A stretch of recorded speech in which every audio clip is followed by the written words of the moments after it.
Unlocking Instant Charm, 10 Psychological Tricks to Make Everyone Like You. What's up, everyone? Welcome back to our channel. Today, we're diving into a topic that's going to change the way you interact with the world around you. We're talking about the art of likability. Yes, you heard that right. We've got some groundbreaking psychological tricks up our sleeves that are guaranteed to make anyone and everyone gravitate towards you. Whether you're looking to make a killer first impression, strengthen your relationships, or just increase your overall likability factor, you're in the right place. So, buckle up, get comfortable, and let's unlock the secrets to becoming irresistibly likable. Stay tuned, because what you're about to learn could change the way you interact with the world forever. Let's get started.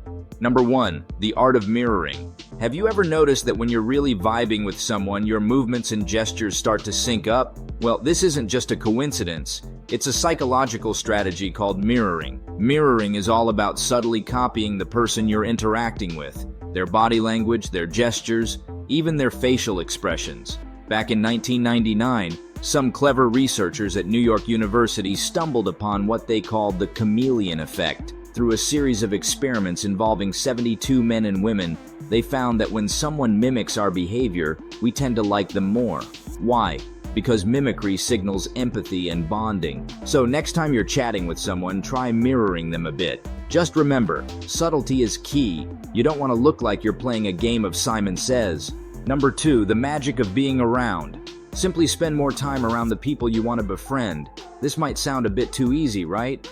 But trust me, there's solid science behind it, known as the mere exposure effect. It suggests that the more we see someone, the more we tend to like them.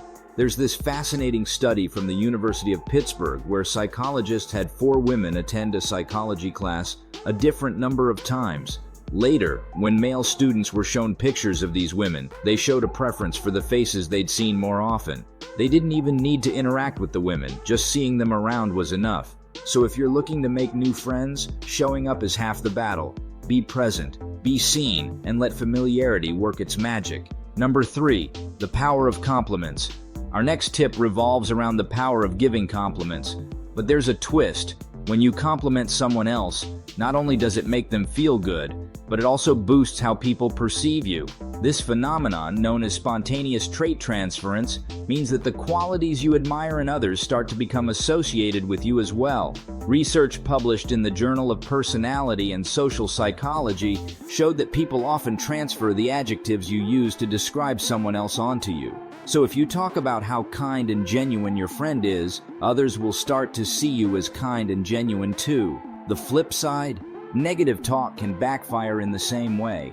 So keep your conversations positive and let the good vibes reflect back on you. Number 4, broadcast those good vibes. Always aim to display positive emotions. This is rooted in a fascinating concept called emotional contagion. Ever walked into a room and felt the mood without anyone saying a word? That's emotional contagion in action. Research from Ohio University and the University of Hawaii shows that we can catch the emotions of those around us, often without realizing it. This happens because we mimic others' movements and facial expressions, which then makes us feel something similar. So if you're aiming to be a mood booster in your group, remember to keep those positive emotions on full display. Number 5, warmth plus competence is equal to trust and respect. Be both warm and competent. Researchers at Princeton University have developed something called the stereotype content model, which explains that people judge others based on 2 key criteria: warmth and competence. To put it simply, if you're seen as warm, friendly, and non-competitive, people are more likely to trust you. And if you're viewed as competent, smart, skilled, they're more inclined to respect you. Harvard psychologist Amy Cuddy suggests showing warmth first, then competence, especially in professional environments. It seems that from an evolutionary standpoint, figuring out if someone is trustworthy is more crucial than knowing if they're competent right off the bat. Number 6, embrace your imperfections. Our next tip encourages you to reveal your flaws occasionally. This might sound counterintuitive, but there's a principle called the pratfall effect that backs it up. The gist of it is, making a mistake can actually make you more likable, assuming people already see you as competent. This idea was first introduced by researcher Elliot Aronson from the University of Texas, Austin, who found that competent people who made simple mistakes, like spilling coffee, were seen as more likable than those who didn't make mistakes or weren't competent to begin with. So letting down your guard and showing your human side can draw others closer to you. It's all about being relatable and approachable. Number 7, the subtle power of touch.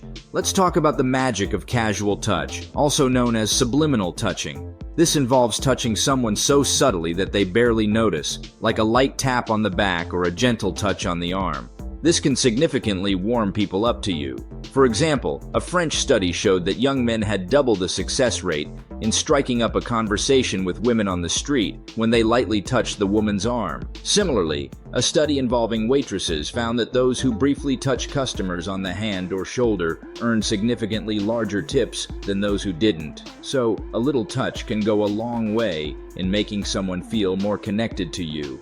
Number 8, bond over common ground. Our next tip is all about emphasizing shared values, thanks to the similarity attraction effect. A classic study by Theodore Newcomb reveals that we're naturally drawn to people who share our perspectives and values. This phenomenon was observed in a group of people living together in a house owned by the University of Michigan.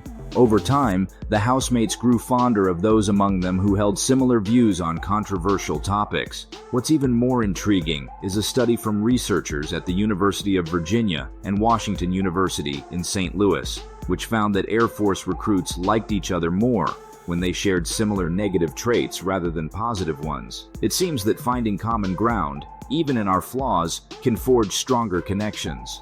Number 9, smile like you mean it. Never underestimate the power of a smile. A University of Wyoming study found that women were liked more when they were seen smiling in a photo, regardless of their body posture. This was echoed by research at Stanford University, where interactions between avatars were perceived more positively when the avatar displayed a bigger smile. Plus, smiling when you first meet someone makes it more likely they'll remember you later. So flash those pearly whites, not just because it makes you look more approachable, but because it genuinely makes people feel more positive about interacting with you. Number 10, see others through their eyes. Our final tip for today revolves around seeing the other person how they want to be seen, aligning with self-verification theory. People have a deep desire to be perceived in a way that matches their own beliefs about themselves. Research from Stanford University and the University of Arizona found that people with positive self-views preferred interacting with others who saw them in a positive light,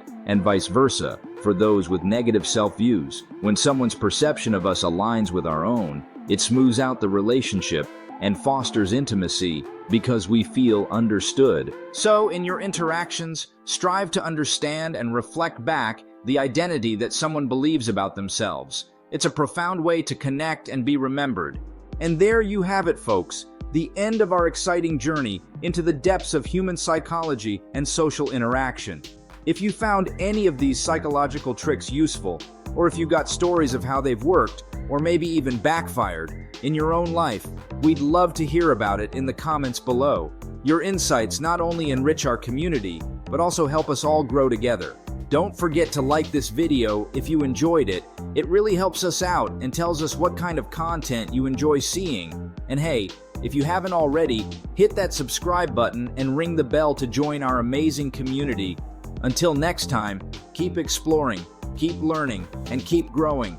We'll see you in the next video, but until then, take care and be kind to one another. Peace out.